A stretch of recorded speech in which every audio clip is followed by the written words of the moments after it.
Hello बच्चों, कैसे हैं आप लोग।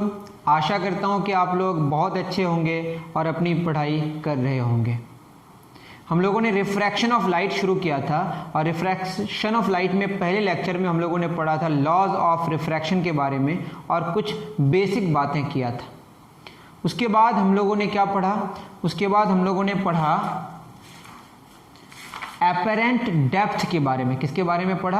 एपेरेंट डेप्थ के बारे में या एपेरेंट हाइट के बारे में।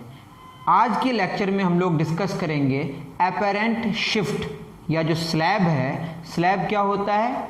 जो रेक्टेंगुलर आप यूँ समझें क्यूबॉइड के फॉर्मेट में, ये आपका रेक्टेंगल है, ये आप 3D में मानेंगे। यहाँ पे मान लेते हैं ग्लास का बना हुआ है। किसका बना हुआ है? ये जो क्यूबॉइड है किसका बना हुआ है? ग्लास का। इसके जो सरफेसेस होंगे ये पैरेलल सरफेसेस, ये अगर रिफ्रैक्टिंग सरफेसेस हो जाएं तो उसको हम क्या बोलेंगे? अगर रिफ्रैक्टिंग सरफेसेस अगर क्या हो जाएं? पैरेलल हो जाएं तो उनको हम क्या बोलेंगे? स्लैब कहेंगे। क्या कहेंगे? इस शेप का होगा। 3D में आप इसको समझने की कोशिश करें। इधर से लाइट आएगी, इसमें आएगी, रेयरर मान लेते, रेयरर से डेंसर में जा रही है, डेंसर से फिर कहाँ जा रही है? रेयरर में। और ये जो सरफेसेस हैं जो जहाँ पे रिफ्रैक्ट करेंगी लाइट, वो क्या होनी चाहिए? पैरेलल। तो वो आपका क्या हो जाएगा? स्लैब। तो स्लैब में जो शिफ्ट होगा ऑब्जेक्ट का एपेरेंटली, उसके बारे में हम लोग डिस्कशन करने जा रहे हैं। चलिए शुरू करते हैं। ठीक है, तो ये आपका स्लैब है। इसको मैं थोड़ा सा जगह बना लेता हूँ यहाँ पे। Shift from a slab. ठीक,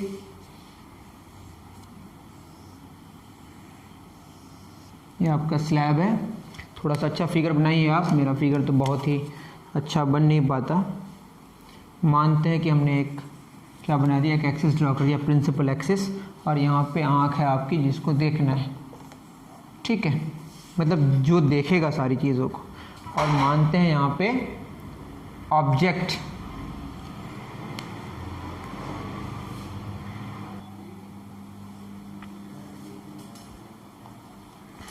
तो यहाँ पे ऑब्जेक्ट है। अब यहाँ से क्या होगी? मानते हैं कि ये एयर है और ये आपका रिफ्रैक्टिव इंडेक्स इसका म्यू है। एक मीडियम है, मानते हैं ग्लास या कुछ भी है, उसका रिफ्रैक्टिव इंडेक्स म्यू मान लिया। क्या मान लिया? म्यू मान लिया। एक फार्मूला हम लोग इस्तेमाल करेंगे जो कल हमने पढ़ा था, मतलब इससे पहले वाले लेक्चर में हम लोगों ने पढ़ा था। वो क्या? N2/N1 is equal to D'/D। इस पर हम लोगों ने बात किया था कि N2 उस मीडियम का रिफ्रैक्टिव इंडेक्स जिसमें लाइट जाएगी, N1 जिससे जाएगी, D' और D ये डिस्टेंसेस हैं। ये एपेरेंट डेप्थ है और ये रियल डेप्थ है। और जो डिस्टेंसेस होंगी, जो डेप्थ होंगी, वो सरफेस से ली जाएंगी। ठीक है, ये ऑब्जेक्ट है एयर से। एयर को हम लोग क्या मानेंगे कि वैक्यूम है, और vacuum is the rarest medium. यहाँ से लाइट जाएगी। ठीक, ये जाना चाहिए था इसको सीधे, लेकिन थोड़ा सा क्या हो जाएगा? नॉर्मल से दूर चला जाएगा। थोड़ा और बढ़िया बनाते हैं।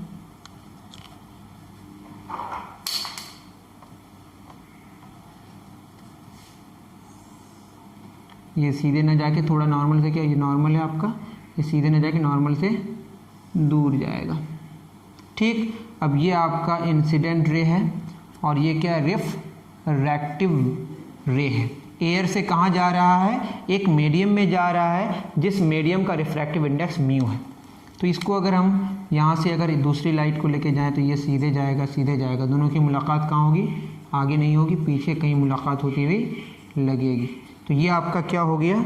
यहाँ पे इसकी बात करेंगे। इसका रिफ्रैक्टिव इंडेक्स 1 है क्योंकि एयर को हम अप्रॉक्सीमेटली वैक्यूम मानेंगे, और वैक्यूम का रिफ्रैक्टिव इंडेक्स कितना है बताइए? 1 है। और जिस मीडियम में लाइट अभी जा रही है उसका रिफ्रैक्टिव इंडेक्स कितना है बताइए? म्यू। तो फॉर्मूले के अकॉर्डिंग अगर हम जाने, N2 जिसमें जा रही है म्यू डिवाइडेड बाई जिससे जा रही है उसका रिफ्रैक्टिव इंडेक्स 1। उसके बाद क्या होगा?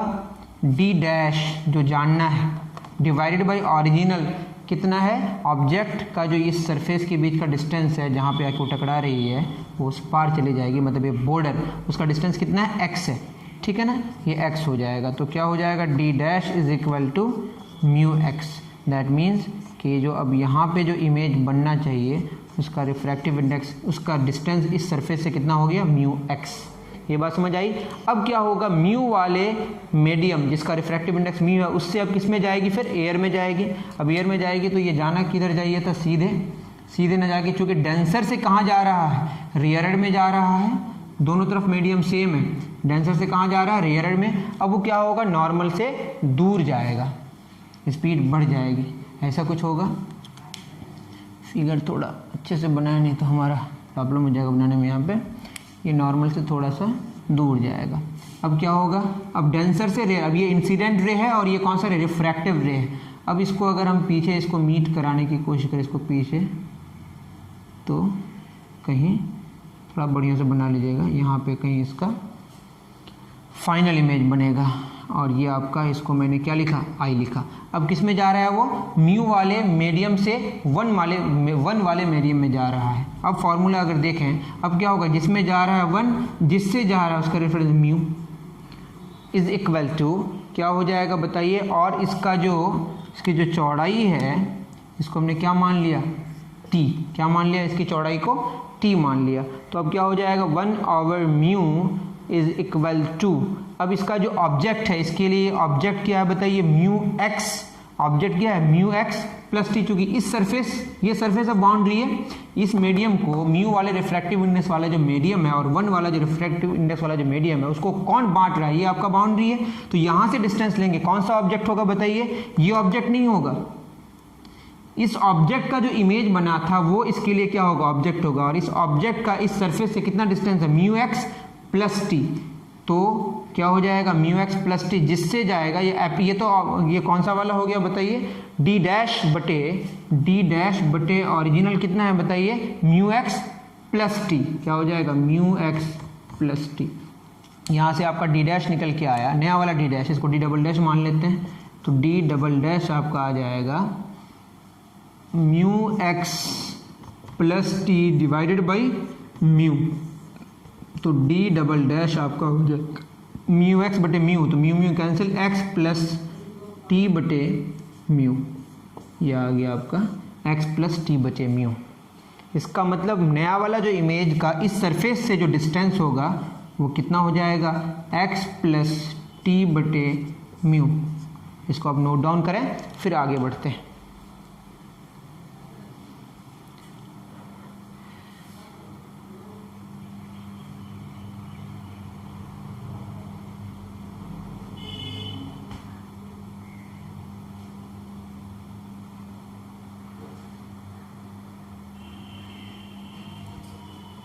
चलिए अब ये देखेंगे कि शिफ्ट कितना किया, इतना हम नोट डाउन कर लिए होंगे। अब जो शिफ्ट होगा, ये ऑब्जेक्ट यहाँ पे था और ये इमेज यहाँ बना फाइनल, तो ये आपका क्या किया, शिफ्ट किया। तो कितना शिफ्ट किया बताइए, ये शिफ्ट आ जाएगा आपका, ये कैसे निकलेगा, ये शिफ्ट वाला डिस्टेंस ऑब्जेक्ट से इमेज कितना आगे शिफ्ट किया। ये चूंकि डेंसर है, जो सराउंडिंग मीडियम है वो रेयरर है और जो मीडियम है अंदर वो डेंसर है। अगर सराउंडिंग आपका रेयरर हो तो क्या होगा, वो शिफ्ट करेगा उधर ही जिधर काम की रेज जाएंगी।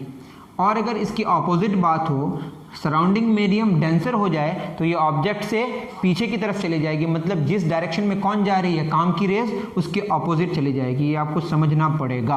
अब क्या होगा बताइए, इसको कैसे निकालेंगे, ये हमको निकालना है ओ आई डिस्टेंस। तो ये टोटल कितना है बताइए, x plus T, x plus T total हो गया।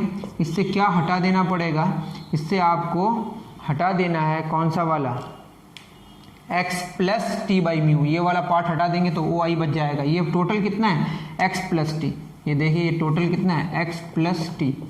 इससे क्या हटा दें, ये वाला आई, ये वाला डिस्टेंस, तो एक्स प्लस टी बटे म्यू हटा दें तो क्या बच जाएगा, ओ आई बच जाएगा, माइनस एक्स प्लस टी बटे म्यू। तो एक्स एक्स क्या हो गया, कैंसिल।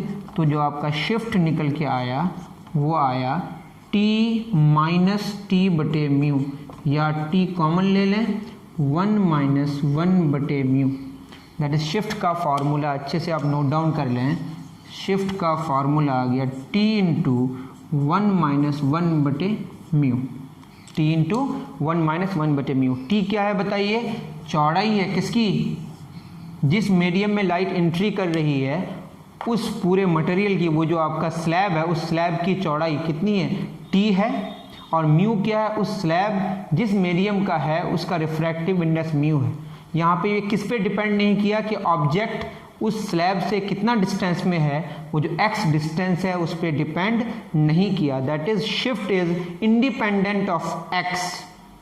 ठीक है, और ये जो फॉर्मूला है याद रहे, ये स्मॉल एंगल्स के लिए हमने बात किया था, मतलब जो रेज होंगी वो क्या होंगी, पैराक्सियल रेज होंगी। तो शिफ्ट का जो फॉर्मूला है ये तभी वैलिड है, क्योंकि हमने जो बीच में जो फॉर्मूला इस्तेमाल किया ये फॉर्मूला, और ये फॉर्मूला तभी वैलिड है जब आपकी रेज क्या होंगी, पैराक्सियल होंगी, मतलब उसमें जो एंगल्स इन्वॉल्व होगा वो क्या होगा, बहुत छोटा होगा। इतना नोट डाउन करें, फिर हम और बातें कर रहे हैं।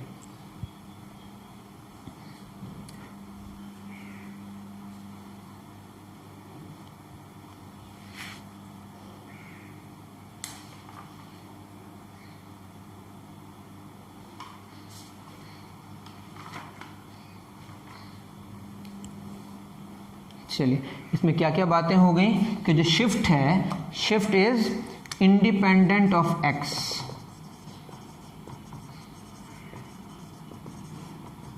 और ये वैलिड ओनली फॉर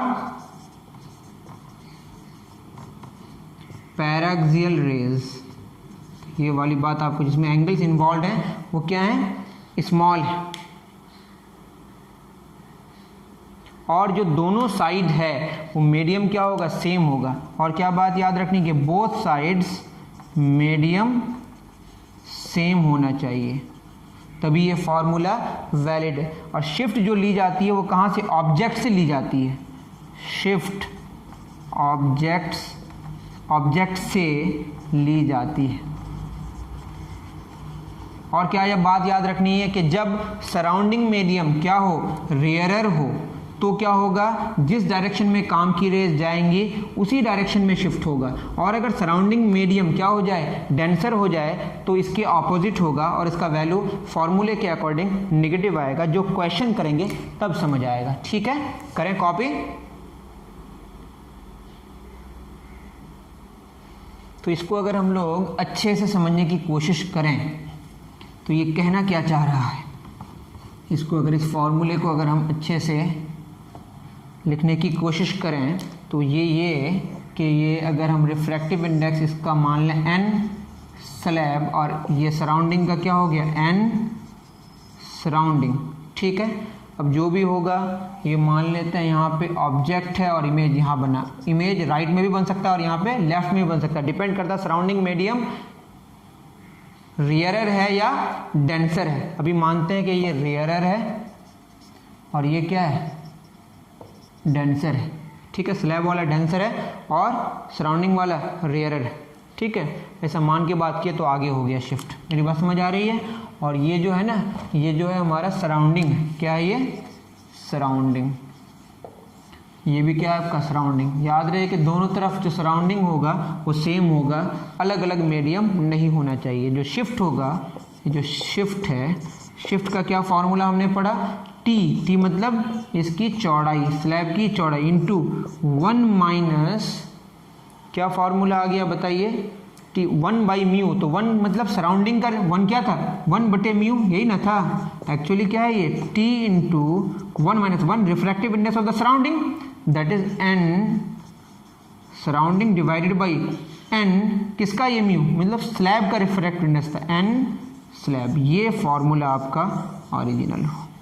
ठीक है, क्योंकि 1 था, वह 1 क्या था, 1 is the refractive index of air. तो वहाँ पे एयर है और यहाँ पे हमने जाना है कि अगर सराउंडिंग एयर ना हो तो यहाँ तो उसका रिफ्रैक्टिव इंडेक्स लिखना पड़ेगा। तो वो एन सराउंडिंग डिवाइडेड बाई क्या हो गया, एन स्लैब। और ये इंडिपेंडेंट ऑफ क्या है, एक्स है, दैट इज ऑब्जेक्ट का स्लैब से कितना डिस्टेंस है उस पर ये डिपेंड नहीं करेगा। और ये फॉर्मूला तभी वैलिड है जब पैराक्सियल रेज होगा। और जो शिफ्ट ली जाती है वो कहाँ से ली जाती है, ऑब्जेक्ट से ली जाती है। ठीक है, इसको करें नोट डाउन।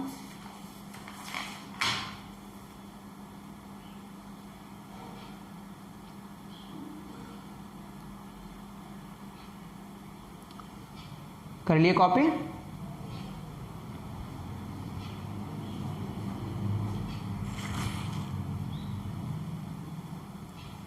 चलिए क्वेश्चन करते हैं, फिर बात समझ आ जाएगी कि ये कहाँ पे अप्लीकेबल है,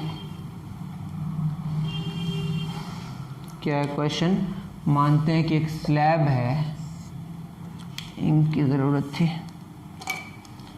स्लैब है, स्लैब का जो रिफ्रैक्टिव इंडेक्स उस मीडियम का कितना है 1.5 है, और जो सराउंडिंग है वो एयर है, मतलब इसका रिफ्रैक्टिव इंडेक्स 1 है, तो इधर भी क्या होगा, एयर होगा।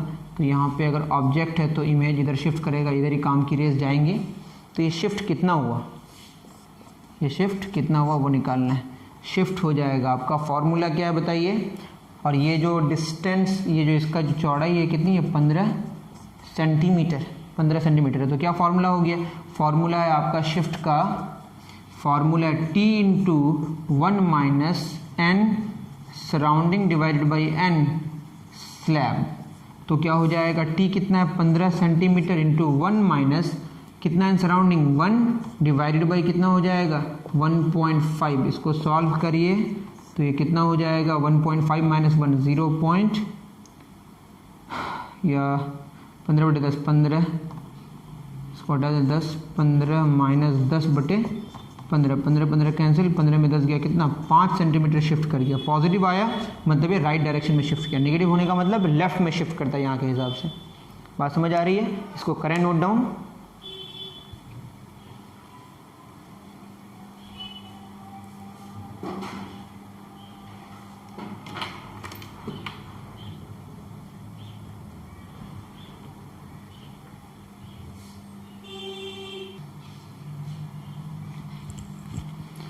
चलिए कॉपी कर लिए होंगे। नेक्स्ट एक और क्वेश्चन करते हैं जिसमें हमारा ये स्लैब है, इस स्लैब जो है उसका रिफ्रैक्टिव इंडेक्स कितना है 1.5 और इसका रिफ्रैक्टिव इंडेक्स इसको लिख देते हैं, और इसका जो सराउंडिंग है उसका कितना है 2। दैट मीन्स कि डेंसर से किस में जाएगा, रेयर में जाएगा। अब आपका जो ऑब्जेक्ट है यहाँ पे है तो इमेज किधर शिफ्ट कर जाएगा, लेफ्ट में शिफ्ट कर जाएगा, ठीक है।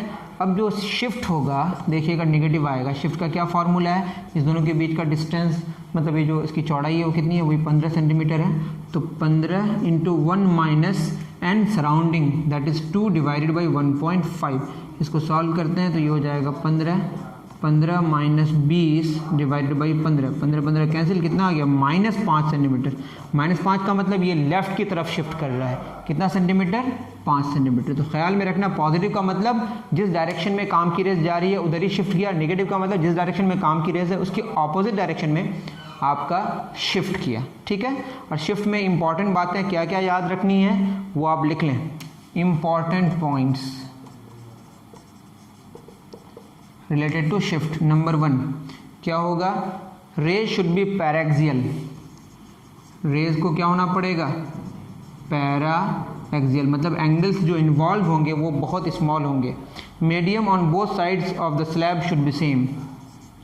Medium on both sides of the slab क्या होना चाहिए, सेम। तीसरी क्या है बात याद रखनी है कि shift is independent of distance of object from the slab. Shift is independent of, ये कहीं पे भी रखें शिफ्ट उतना ही होने वाला है, is independent of distance of object, distance of object from the slab, मतलब जो x है उस पर डिपेंड नहीं करेगा। यहाँ पे उसका डिस्टेंस को कितना लिए थे x। शिफ्ट आती कहाँ से, ऑब्जेक्ट से, शिफ्ट ऑब्जेक्ट से आती, या ऑब्जेक्ट से लेते हैं, ऑब्जेक्ट से आती है। उसके बाद क्या याद रखना है, 5वां, इफ अगर शिफ्ट क्या हो जाए, शिफ्ट पॉजिटिव। शिफ्ट पॉजिटिव का मतलब क्या हो गया, शिफ्ट पॉजिटिव का मतलब उधर होगी, शिफ्ट किधर होगी, शिफ्ट मतलब शिफ्ट उधर होगी। शिफ्ट पॉजिटिव मतलब शिफ्ट उधर होगी जिधर जाए काम की रेज, मतलब जिस डायरेक्शन में काम की रेज जा रही है। और अगर शिफ्ट क्या आ जाए नेगेटिव तो उधर होगी, जिस उधर होगी मतलब काम की रेज के डायरेक्शन के ऑपोजिट डायरेक्शन में शिफ्ट होगी, जो आपको बात समझ आ गई। तो रेज क्या क्या होना चाहिए, रेज पैराक्सियल होना चाहिए और मीडियम दोनों साइड में जो सराउंडिंग हो सेम होना चाहिए। शिफ्ट इंडिपेंडेंट होता है कि ऑब्जेक्ट स्लैब से कितना दूर है। शिफ्ट ऑब्जेक्ट से ली जाती हैं और शिफ्ट अगर पॉजिटिव आए तो जिधर काम की रेज जाएंगी उधर ही शिफ्ट होगा, और शिफ्ट नेगेटिव आए तो जिधर काम की रेज आएंगी उसके ऑपोजिट। जैसे यहाँ पे अगर ऑब्जेक्ट रखा हुआ है, इधर जा रही है काम की रेज, तो इधर शिफ्ट होगा, अगर पॉजिटिव होगा तो उसके ऑपोजिट होगा, तो नेगेटिव होगा। मेरी बात समझ आ रही है? करें नोट डाउन, फिर आगे बढ़ते हैं।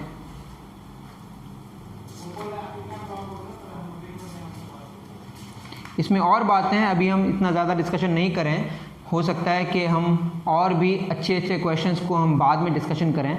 इतना क्वेश्चन आप करें अच्छे से, फिर क्वेश्चन का सेशन अलग से कर देंगे अगर आप इसको समझ पा रहे हैं तो। मेरी बात समझ आ रही है? अब हम लोग करेंगे lateral shift from a slab.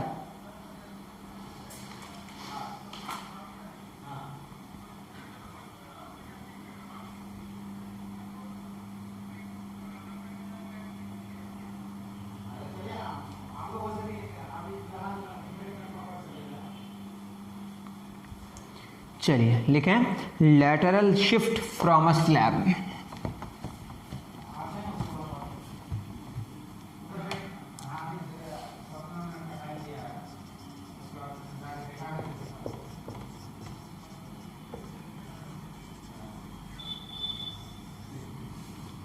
Lateral shift में कैसा शिफ्ट होगा? ये आपका स्लैब है,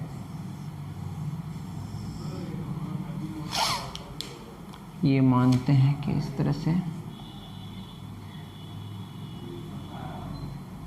ये कौन सा रे है आपकी? Incident ray. ये नॉर्मल के साथ जितना एंगल बनाएगा उसको क्या बोलेंगे? Angle of incidence. और मानते हैं कि इसकी चौड़ाई कितनी है? टी है। रेयर से मानते हैं किस में आ रहा है? डेंसर में आ रहा है। और क्या होगा? ये थोड़ा शिफ्ट कर जाएगा, ऐसे हो जाएगा, और ये जाना किधर चाहिए था इसको? सीधे।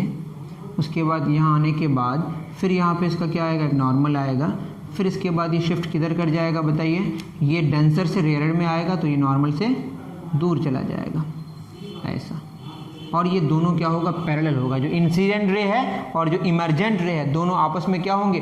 पैरेलल होंगे। तो आपको ये बताना है कि ये कितना शिफ्ट कर गया, मतलब ये बताना है। ये आपका शिफ्ट, इसको बोलेंगे अभी लैटरल शिफ्ट। कौन सा शिफ्ट? Lateral shift. ये आपका क्या है? ये आई है, तो ये भी आपका क्या निकल के आएगा? आई। ये सिंपल सी बात है, ये आप ज्योमेट्री से देखेंगे तो सारी बातें समझ आएंगी। ये आई और ये क्या है आपका? आर। ये टोटल क्या होता? आई। ऐसा अगर होता तो ये आई है और ये आई है, ये ऐसे शिफ्ट कर गया तो ये बचा कितना? ये पूरा आई था, तो ये तो हो गया आर, तो ये क्या बचा? I minus R.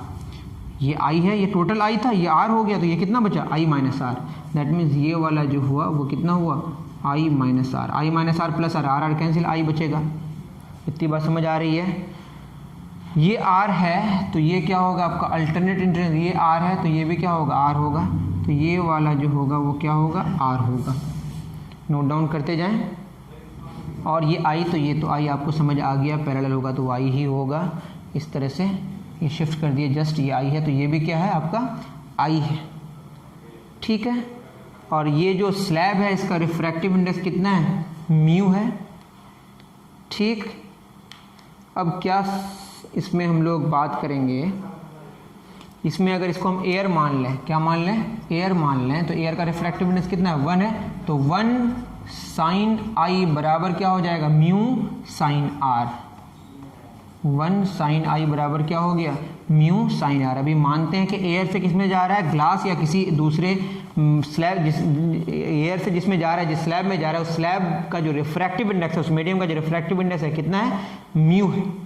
और इसका जो डेविएशन होगा कुछ भी नहीं होगा। जब डेविएशन कुछ भी नहीं होगा तभी हम स्लैब मानेंगे। स्लैब का मतलब ये है जो रिफ्रैक्शन जिस सरफेसेस में हो रहा है, मतलब जो बाउंड्रीज हैं वो आपस में क्या है? पैरेलल है। और जब पैरेलल होगा तो कोई डेविएशन नहीं होगा, डेविएशन 0 होगा। अब यह जस्ट आपको याद रखना कि यहाँ डेविएशन कितना होगा? डेविएशन इज इक्वल टू 0, मतलब कोई डेविएशन, वो पैरेलल चले जाएगा। पैरेलल मतलब कोई डेविएशन नहीं हुआ। जब प्रिज्म पढ़ेंगे तो प्रिज्म में क्या होगा? डेविएशन होगा, और यहाँ पे कोई डेविएशन नहीं होगा। तो डेल 0 होगा किसके लिए? For a slab. इसका याद रखना, स्लैब का मतलब ये है कि कोई डेविएशन नहीं होगा, मतलब उसका जस्ट शिफ्ट होगा, वो एपरेंट शिफ्ट होगा, लेकिन उसका जो पाथ है वो पैरेलल ही रहेगा, मतलब कोई एंगल में कोई डेविएशन नहीं आएगा। अब इसको अगर हम करें आगे तो क्या हो जाएगा बताइए? अगर ये आई माइनस आर है, क्या है ये? आई माइनस आर, तो आई माइनस आर का इस्तेमाल करें वो एस है, तो ये वाला भी क्या होगा, ये एस होगा, ये एस होगा। इसको हम बाहर कर लेते हैं, ये वाला आपका ऐसा है कुछ,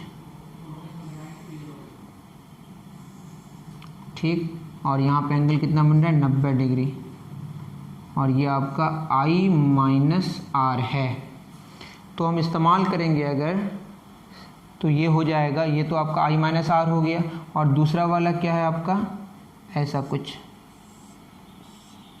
ये आपका R है, और यहाँ पे कितना एंगल है, 90 डिग्री। तो मैं अगर बात करूँ साइन, किसकी बात करूँ, सेक R की, किसकी बात करूँ, सेक R, तो क्या हो जाएगा, ये वाला मान लेते हैं x है, और कौन सा गिवन हमको चाहिए, कौन सा, ये वाला साइड चाहिए, x है और ये y है, सॉरी इसको हम x मान लेते हैं।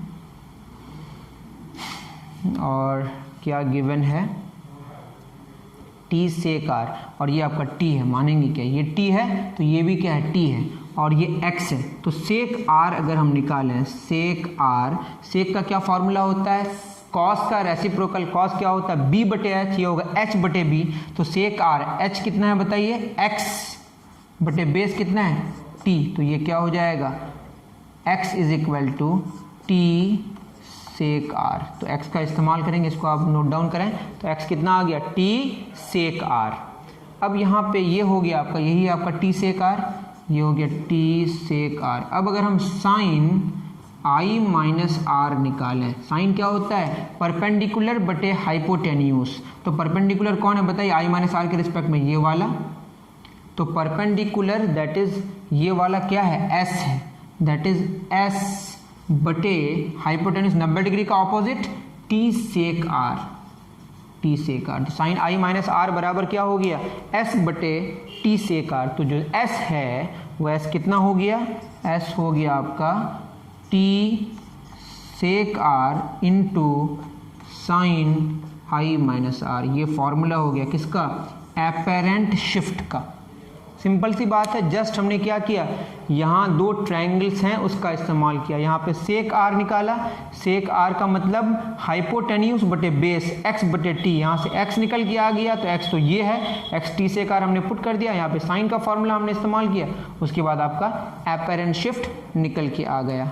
करें नोट डाउन, ये फॉर्मूला हो गया s बराबर t सेक r, t क्या है, विद मतलब चौड़ाई है किसकी, स्लैब की, sec r into sine I minus R. Simple सा फॉर्मूला है, यहाँ पे डेविएशन नहीं हुआ, शिफ्ट हुआ एपेरेंट वाला। उतारें, एपेरेंट नहीं लैटरल, ठीक से मैंने गलत बोला, एपेरेंट शिफ्ट नहीं है, कौन सा शिफ्ट है, लैटरल शिफ्ट। कौन सा शिफ्ट है, लैटरल शिफ्ट। उतार चुके,